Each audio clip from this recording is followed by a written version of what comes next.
On the one hand, you'll find if you wrestle a little bit longer, when you wrestle with the doctrine of election, it creates a problem that was always there and you didn't see it. And that denying the doctrine of election or disagreeing with it doesn't actually get it to go away. And I'll show you what I mean. If you believe that years and years ago, in the beginning of time, God said, I see that the human race is going to sin. So here's what I'm going to do. I'm going to go out and I'm going to save a quarter of them. Oh, that sounds awful. However, you say, no, what I believe was, years and years and years ago, God said, the human race is going to sin. Therefore, I will send my son, and I will give everybody free will. But since he's God, he immediately knows, if he does it like that, he immediately knows who is going to believe and who is not. So in other words, either way, you have an action of God in the deeps of time that automatically consigns some people to heaven and some people to hell. So you're in the same boat. Because here's the issue. God looks like he can save everybody, we think. He says he wants to save everybody, but he doesn't save everybody. Why? And here's the funny thing. Nobody's got an answer for that. Nobody. And everybody's got the same problem. And see, that's the first thing. When you first hear of election, right away you say, this is the unfairness of God. Could I save everybody, but he doesn't.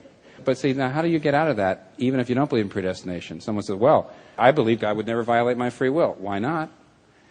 What is the big deal? If I'm going to go to hell, violate my free will. Throw it away. I don't want to go to hell. I mean, what's the big deal about free will? That's the important thing. Well, God doesn't want robots. He wants free people who love him freely. Well, you know what? The doctrine of election only says he opens our eyes to choose him freely. I mean, the best understanding of the doctrine of election is, here's a bunch of people, they're all blindfolded, and they're all running into a pit of fire. And you say, stop. And they say, why? You're going to die. No, we're on our way to the beach. I can feel it getting warmer. No, you're going to die. So what happens is you grab somebody, you take the blindfold off, and he says, oh, my word, I don't want to run into is that forcing a person's will? Not a bit. That's all the doctrine of election says. The doctrine of election says that he opens the eyes. Why doesn't he do it for everybody? Well, we don't know. You say, well, I believe he wouldn't violate free will. Why? He's not violating free will in election either. We all have the same problem. That's the thing that I usually have found. If you keep wrestling a little further, you begin to realize, it's not predestination. This is one of the unanswered questions of the Bible. On the other hand, here's the last thing, and then it's obscure, but even my wife is waiting for me to say this. The reason I believe in election is I have all the same problems you do, but there's one thing I need. There's one thing I need to conserve because the Bible is so strong on it. The Bible tells me that I am saved by grace, not by anything better or good in me. Now, right? Everybody says, of course, I believe I go to Redeemer. I've been here 3 times. I've been beaten over the head with that until...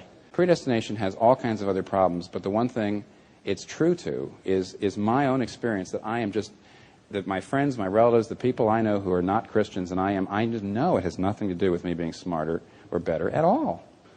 So I'm living with the problems that come from believing in radical grace alone for my salvation, and the implications of that are problematic. But then, you know what's funny? If you, in order to get rid of those so-called problems, you decide, I believe that everybody has an equal chance and it's free will and I don't believe in predestination, I think in the end you have more problems because it really kind of monkeys with your understanding of how I really, of salvation by grace. So it's not as simple. All I'm trying to say is it's too late. You've lost your innocence. Once you study the doctrine of election, it opens these issues up and you can't put the genie back in the bottle.